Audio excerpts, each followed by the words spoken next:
Welcome to Azanian Stalemate Chess podcast. Every week, new show, interviews, book readings, puzzles, tournaments, chess history, and plenty more.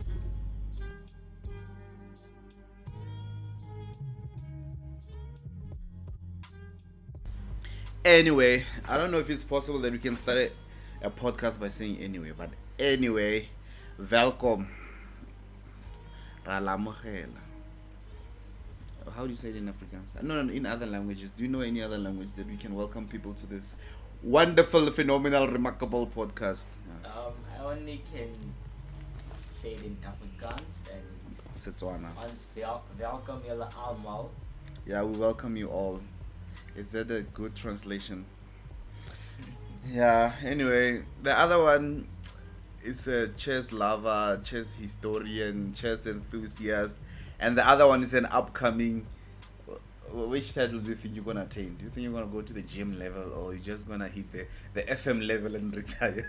Well, I don't know. I think it just depends on how much work I put in.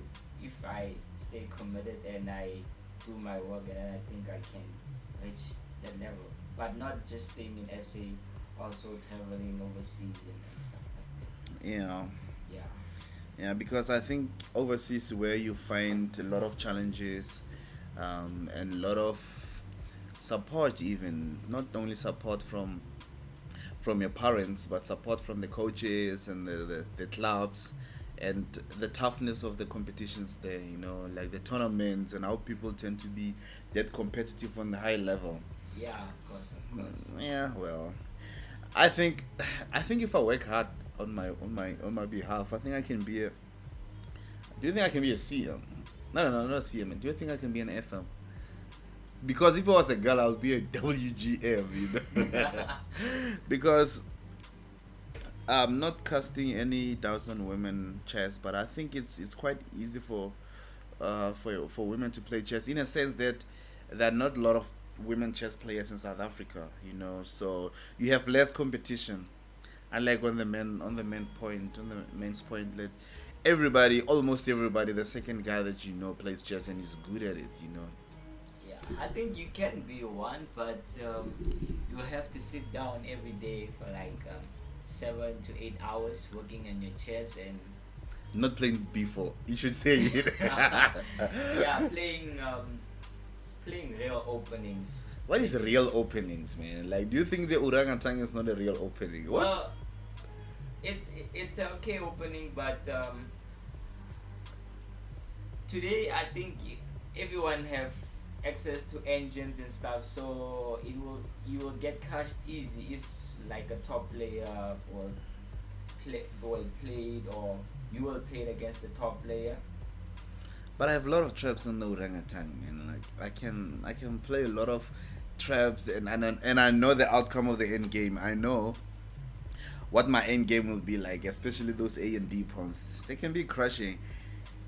Yeah, well. So anyway, ladies and gentlemen, welcome to the the Azanian Stalemate Chess podcast, where I will be profiling players, doing some interviews, talking everything chess in South Africa, the chess culture, the chess history, the state of chess in the country, everything chess, just chess.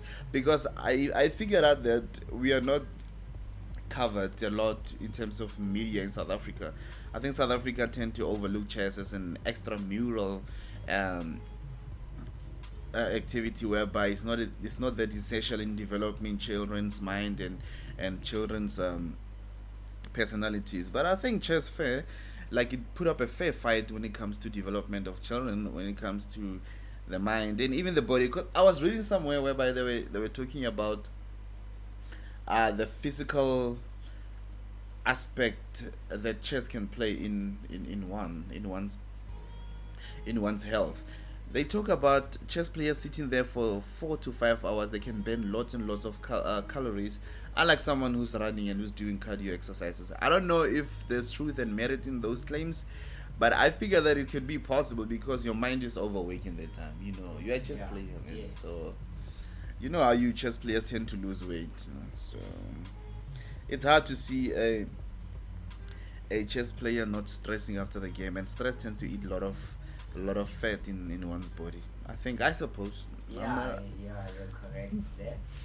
Okay, the state of chess in South Africa. Do you think we are progressing in chess in South Africa, or do you think that we are taking a back foot, or we are slowly not achieving whatever we want to achieve? What do you think? I think I personally think we are making progress, but Mm-hmm. slowly, because the players in South Africa don't really travel much overseas to play international Because of tournaments. lack of funds, Yeah, right? because of lack of funds and sponsorships. Yes. But I think if we had that opportunity, we could make progress very fast, and yeah. Yeah, and when it comes to like Africa, I think who do we have in top 10 in Africa when it comes to chess players, like individual chess players? Do we have someone in the top 10 in Africa? Top 10 of the world No, in Africa, in chess. from South Africa. Yeah, from South Africa. Who's in the top 10? No, I don't think there is. And who's that guy? Kodri. Is he not in the top 10 or something? I'm not sure. Let me just confirm. Yeah, Google, toggle the Google. Yeah, so because I think even on the youth, do we have someone who's ranked and rated in the top 10 in chess, in African chess? Well, I don't know. I don't know much. I think But this matters because um, Egypt and Algeria, if I'm not mistaken, I think they are topping. I mean, African chess. They are just dominating from the youth point to adult point. I think they're just dominating, and I don't think like anyone will overtake GM. I mean Bassem right now because I think he's rating something like 27 plus, 2700 plus.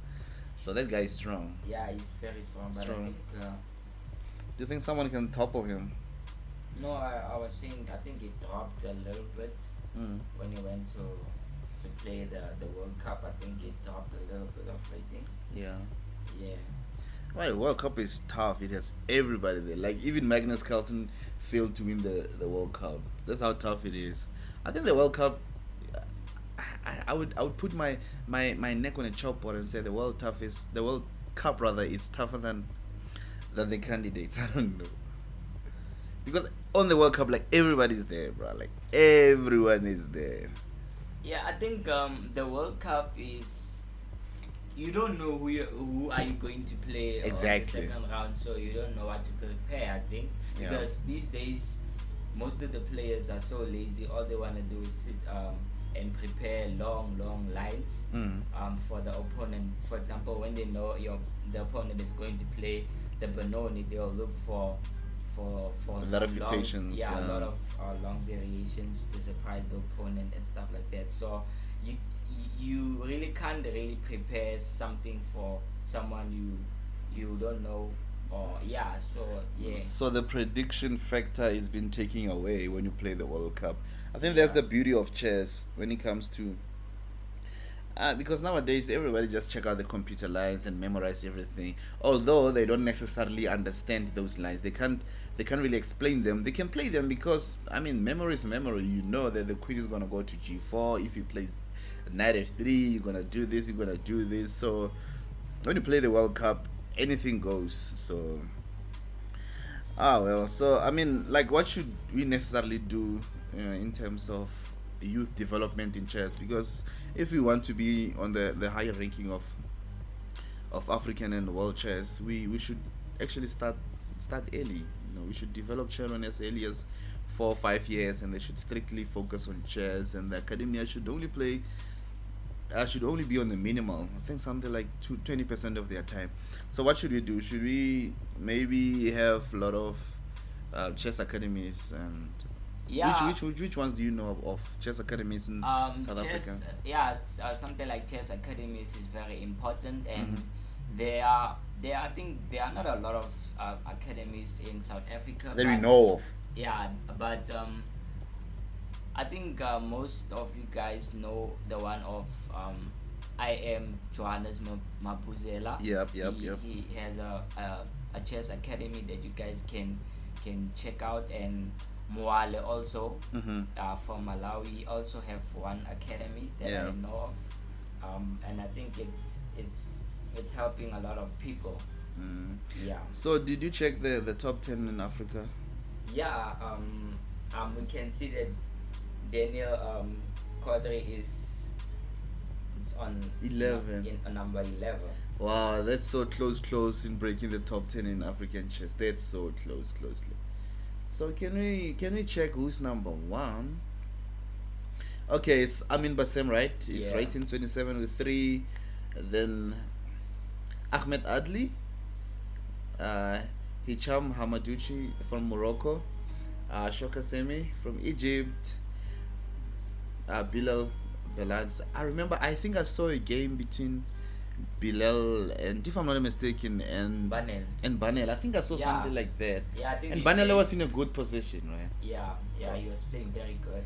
Which opening did they play? Do you recall? Or I can't really remember. But I think at some point Banele was so low in time. Like I can't recall, because I thought he was going to win that game. Like I was really rooting for him. I think the kid has a lot of talent. I think he was going to take it. So who do we have in top 100? Let's see, from South Africa. Let's check. Okay, it's Kodri on number 11, and who else? And Henry on 12. Oh yeah, Henry, like on Henry 12. still. Yeah. Yeah, and we go down. Oh, we have Southern Africans here from Zimbabwe. It's Mandiza Varai Yeah. from Zimbabwe. Yeah, and then Mukoto Rodwell. Wow, our grandmaster is number 29 in Yeah, Africa. our only grandmaster. Only and how long have you been a grandmaster? For years now. Like I think it's lonely at the grandmaster top level. So someone should. Yeah, And Master Watukobe, so yeah. yeah, it's 34. Stay 4. And Daniel, Barish. yeah, but he's 23. 30. Yeah, one of my 37. favorite players. Yeah, and he also have a course on Chessable. Yeah. Of he wrote something about the Ragozan defense in the Queen's Gambit decline, so you can also check check it it out. out if you are playing those types of positions and openings. So yeah,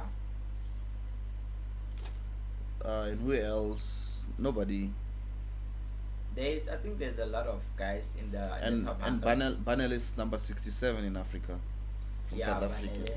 I think he's underrated, man. I think Banel should be there on the top 20. Yeah. What do you think? Like I think Yeah, they don't play. he- They don't play a lot of tournaments. They don't play enough tournaments to get that required rating. I think Yeah. him and Keith. Keith. Yeah. I Yeah, think- and a lot of other guys. They are very strong, and I think they should actually play overseas. I think when they will have an opportunity to play overseas, they will prove themselves that they are the best, and they can become IMs and stuff like that. Yeah, they can easily become IMs. Yeah, because I strongly believe that. Yeah, because lots of these American players and European and Asian players, they're exposed to a lot of tournaments, like strong tournaments. That's why they can break the IM and the GM. Yeah, Yeah, and that kid who became a youngest, the Grandmaster. grandmaster. I can't recall his name. How old was he? 12 years and a couple of months. yeah, I think so. But if he was living in South Africa, he wouldn't have done that, right? yeah. Of I course, think of course. it's tough. It's tough around here. And who else do we have in the top 100? Where do you think you are rating? I think you are on the top 1,000. Yeah, no, I'm still a underground dog. I still have to prove that I can do something, but yeah, things take time. I'm not in a rush Yeah. going for those. So what do you think? Do you think by the titles. age of 30 you'll be having an IM title, or you'll be a super IM? Well, I can't tell, but I will definitely be improving as the years are going. Mm. Yeah, but we should also remember that it's not always about winning. I am gonna lose. It's about what? Chess is a game, man. It's about winning. It's a It's competition. not just about winning. It's also about losing and learning. Because if you just win and win, you will not learn. And at some point, you will feel that you know everything, and you will stop studying. And when battles start beating you, then you start questioning yourself. So So when you're you saying lose, when so- you lose, you Mhm. know that okay, there's something wrong. I should go back to my studies and check where did I go wrong, and then you Yeah. go back. Yeah, but this proves my point that you are losing in order to win. Yeah. Like the ultimate goal rather is winning. Like you Yeah. want to win competition, especially if you want to go pro. You want to win competition. You want to be called in those elite tournaments that you get a call up and you get a lot of money, you get sponsorship, and you live off chess. You do something that you really love. You know, you just live off chess. Like I think it can be something very magnificent. Like doing, or rather having getting money doing something that you extremely love. So Yeah. I think that well, due to COVID and stuff, not a lot of tournaments over the board tournaments are played. So in these 2 years, if there was no COVID, I think it could have been something like 1800, 1900. What do you think? Or even 2000. You could have broken the 2000 mark if it was not for COVID. Yeah, I think, but there were a lot of tournaments played which I didn't really participate in them Mm-hmm. because I was sort of busy. Yeah. But I will be playing tournaments soon, and we will Hopefully. see. Yeah, hopefully, and we will see how my work is going. Because some of the guys think that I'm really strong, and I haven't really done anything yet. So So they just only saw Yeah. the tip of an iceberg, Yeah, a drop so- in the ocean. yeah, so I think I still have a lot to prove. You in still my have a lot opinion. to you still have a lot to prove, right? Yeah, yeah. Yeah, and I think one of the people rather who played a significant role in your progression in chess was Master Alfred Pesa. Yeah, yeah, he was So one how of was the your relation greatest. to him? Like how was he in terms of chess? Well, he was, of course, he was very strong, and Yes. he was playing like different openings because. But didn't he like the Queen's Gambit decline? Was he the type of player, or was he the Catalan player? No, he was not a catter. I never saw him. With playing. white, what was he playing He mostly with was white? he was playing E4. He was an E4 player, but he was Oh. also playing D4, Yes. the London system. I remember this year he was playing a lot of London system, Mm. and with the black pieces. Okay, my game against him, he played the Slav defense. Mm. Yeah. that Oh, he was black. anti-Mehran- He was black on that game. Yeah, that anti-Mehran variations Mm. where you take on C4 and bishop captures C4 and then play something like B5. Yeah, he played that line, and he was very aggressive. And I think also solid. he needed a win that time. I think that's why he was being aggressive. I think he needed a win. Yeah, of course. I think I was the lowest rated, if I'm not mistaken, or Yeah. yeah. But obviously, when you were playing against me, you were like, I should win because he's Yeah, you become a target in a tournament. People like I should get points from this guy. Yeah, they like You to know. do that, and I think it's really not a good thing because sometimes you can underestimate someone who's like 1200 and then he beats you. Yeah, because in the last tournament, I think we personally thought Banale would take the tournament. You know. Yeah, Banele. Then he started losing games, and he started losing games. Then we were wondering, but it's chess. You get in form, you get out of form. I mean, you can beat Magnus Carlsen today, and tomorrow you get beaten by a Pata from no man's land. you Yeah, know? but It's just chess. the guy who won Banele is very strong. Is it? Chile. Yeah, he's very very strong. He's been playing in some tournaments. I'm following him, so he's playing good. But I don't follow his games. I just see the results that okay, he's playing good and his ratings is also improving, which is a good thing. Yeah. So who else besides Keith and Banale? Who else do you think is actually an underrated but very very strong? That guy who. Vusi, yeah. Vusi is very strong. Mhm. But I saw in the last tournament he lost to I think a 1400 or something. But maybe that 1400 could have been underrated. Yeah, that's what I've said. But he lost. I think doing that he lost a lot of points because I remember there was an article whereby he just he just needed a couple of rating points to get his FM title. Yo. Yeah, so now He was like 10 steps back. yeah, so Oof. now the ratings are dropping, but I hope he's getting his things together so that he can go to get the FN title. And Yep. and there are a lot of guys who are underrated in SA. It's just I don't know a lot about the other guys from the other provinces. Yeah, because nowadays there's this trend going on leeches whereby people call themselves with the names of animals. Yeah, South African yeah, wasp, South they African love- giraffe, South African lion, and They love to do that. you see someone with a rating of, let's say on leeches, rating of 2400 or 2500 on leeches. I know leeches is not real rating, but if you're 2500 on leeches, that's something.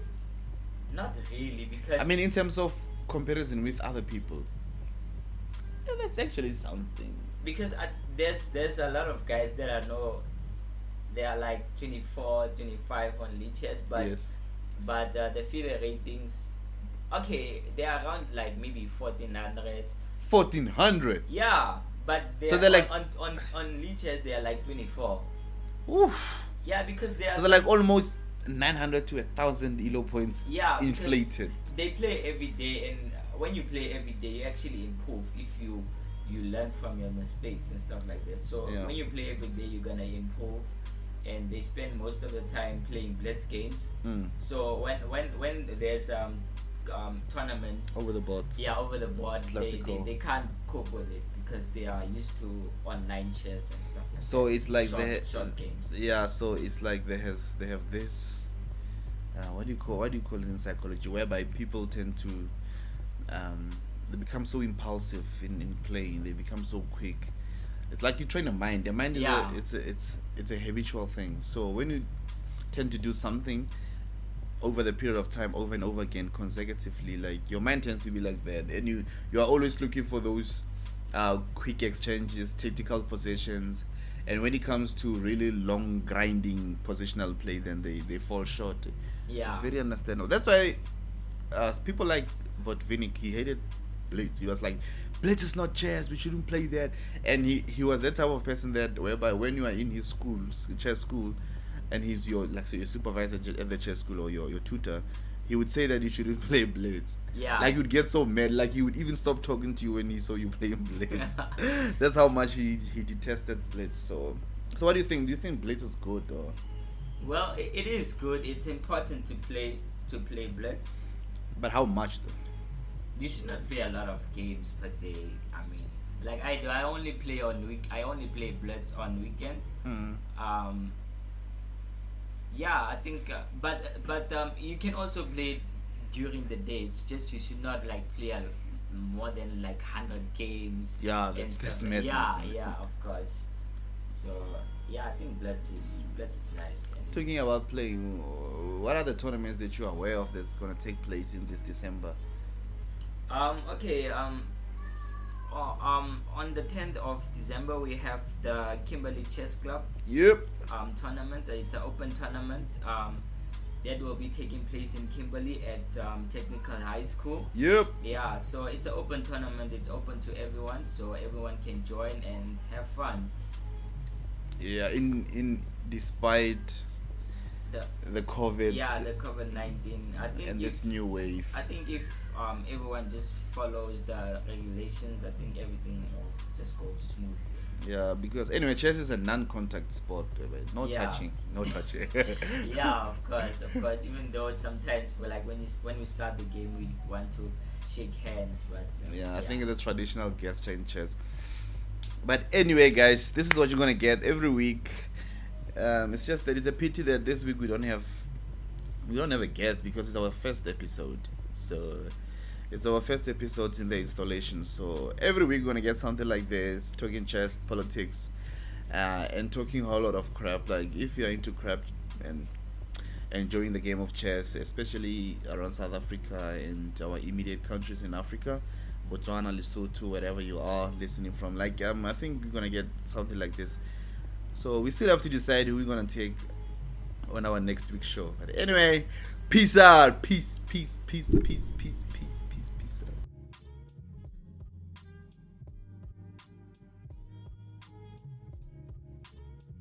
Game of the week. Of the week. Of the week. Today we will be going through a game played in London back in 1983 between Johann Zukertort and Joseph Blackburn. The game starts with c4, e6, e3, knight f6, knight f3, b6, bishop e2, bishop b7, castle, d5, d4, bishop d6, knight c3, castle, b3, knight b on d7, bishop b2, queen e7, knight b5, knight e4, knight captures d6, c capture d6, knight d2, knight d on f6, f3, knight capture d2, queen capture d2, d capture c4, bishop capture c4, d5, bishop d3, rook f on c8, rook a on e1, rook c7, e4, rook a on c8, e5, knight e8, f4, g6, rook e3, f5, e capture f6, knight capture f6, f5, knight e4, bishop capture e4, d capture e4, f capture g6, rook c2, g capture h7 check, king h8, d5 check, e5, queen b4, rook 8 on c5, rook f8 check, king capture h7, queen capture e4 check, king g7, bishop capture e5 check, king capture f8, bishop g7 check, king g8, queen capture e7, and white black resigned.